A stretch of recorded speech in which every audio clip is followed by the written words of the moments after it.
Hey guys, welcome to the channel, and in this video I will show you how to use OneDrive with file explorers.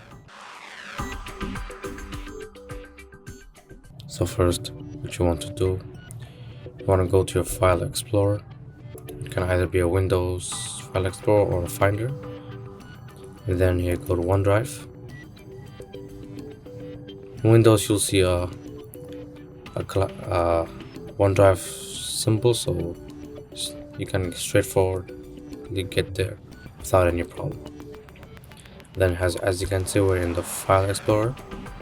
Here you can basically do many things, like you can create a folder here, you can get an info on the folder with files,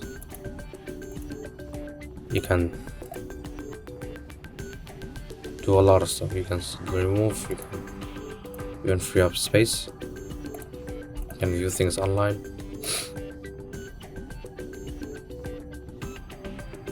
and if you want to put a file into the folder, you can basically drag it, and basically that's it. And there are more things that you can do, and basically that is it for this video. Make sure to like, comment and subscribe, and see you in the next video.